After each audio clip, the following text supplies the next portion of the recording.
On the 4th of October, the Liberal Democratic Party of Japan presidential election will take place.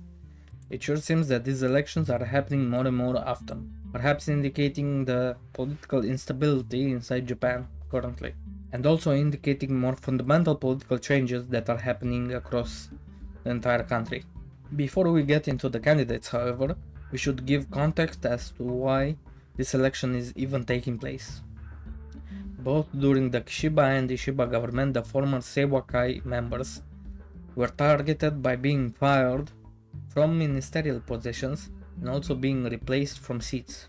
The 2024 election was hard fought, and following the Ishiba win, the Seiwakai members nearly split off from the party entirely. The remaining members continuing in the party to sabotage Ishiba's government and putting pressure on him to resign. At the same time, a media focus on his policies and an amplified minority voice on right-wing policy created an environment that proved too much for the Ishiba government to resist the public and internal LDP pressure.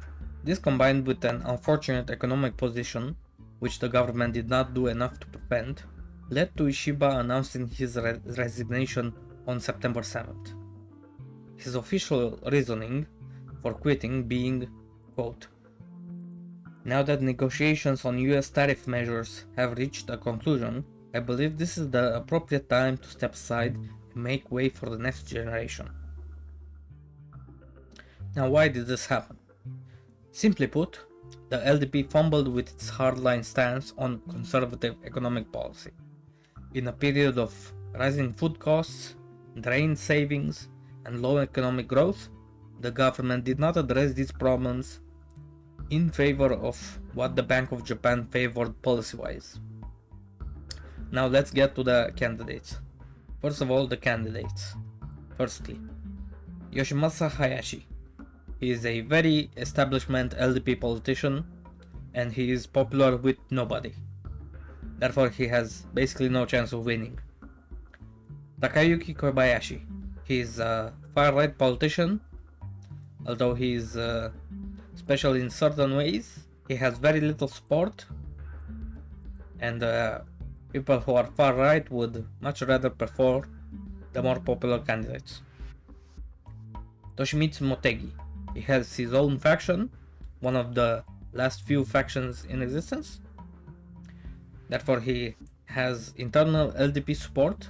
He is politically smart and an opportunist, but lacks political support from the public. Shinjiro Koizumi. He is conservative economically, but socially liberal. He is the favorite of the more moderate parts of the LDP, and he was also favored by Ishiba. Sanae Takaichi.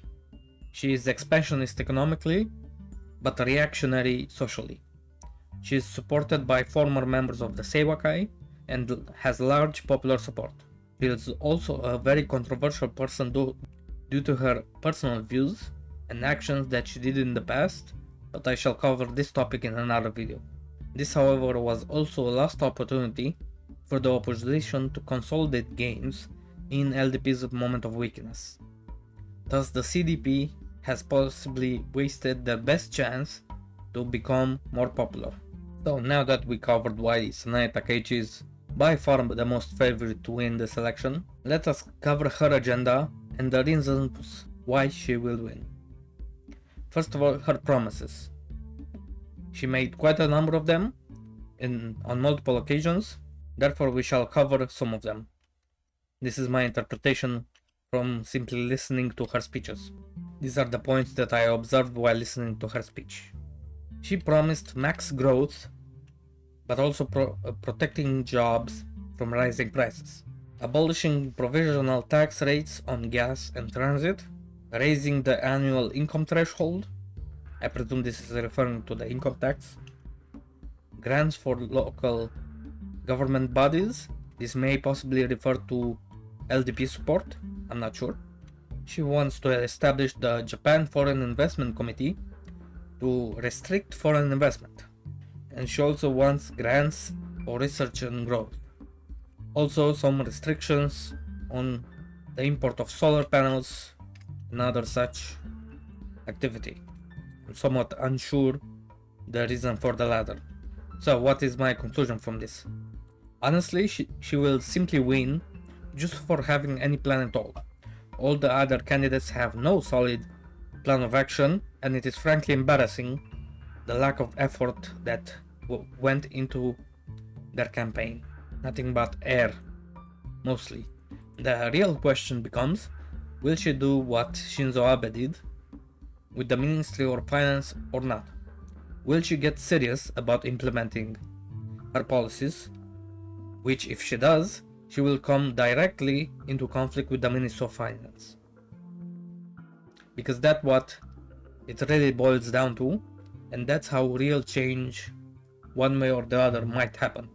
However, in order to get anything passed, coalitions matter. She broke the ice on the potential of forming a new coalition, not only with Komeito, but possibly with somebody else, since they are a minority government now, at least in the upper house. In practical terms, this probably means Sanseido or DPP, but this will also mean that the LDP will have to concede on certain points in order to maintain that coalition, and getting policy passed would be even harder in a three-party coalition. Here we can see how much the LDP needs to control of the parliament. They already have the lower house, although by a thin margin, and who knows what the following elections might hold. And in the upper house, this is how many they need to have in order to be a majority party in the upper chamber as well. And while the upper chamber is not the dominant chamber in Japan, they can prevent certain laws, they can delay certain laws and provide bureaucratic roadblocks for getting serious policy passed, especially when it comes to something like constitutional reform. The conclusion. Will this really make the LP stronger? Will the people realize their policies are dog shit, and then what? Will they leave the LDP for good? Or will she be another Abe, will reign for another 10 years? She fundamentally needs good economic policy, and she definitely does not have a solid one. She knows how to talk with the media, but she does not have a solid economic plan in place. In her press conference, she talked about making a plan with the central bank to double the Japanese economy in 10 years. This is obviously fanciful, but the point is that she clearly intends to put pressure on the Ministry of Finance in a similar way to Abe. But does she have the balls to threaten them and actually force them to follow her lead? And furthermore, is her model a good one in the first place? That is to be seen. Her economic model, fundamentally, is to follow what Abe did, which is fundamentally a expansionist economic policy, but it is unusual in the sense that it is very top-heavy and government-led. Depending on the Ministry of Finance for continual planning, if capital gets invested into private hands, how are they going to make sure that it is invested and it will create an increase in savings and economic growth rather than just transferring wealth into the business owners' pockets? By comparison, the American approach to this problem is more about quantitative easing and letting private interests and banks distribute the money themselves. Therefore, the American model is more decentralized, whereas the Japanese model is a lot more centralized. We shall see in time how this will be done and what will happen. The Ministry of Finance has, since Abe died, had a consistent fiscal consolidation policy, which she fundamentally wants to change to an active expansionist one. Her argument is that they are starving people in the name of financial health of the nation, which is very frankly fair. But the Ministry of Finance is fundamentally an independent institution, so how will she do it? In any case, the Ministry of Finance will try to ruin her chances of winning the election, first of all.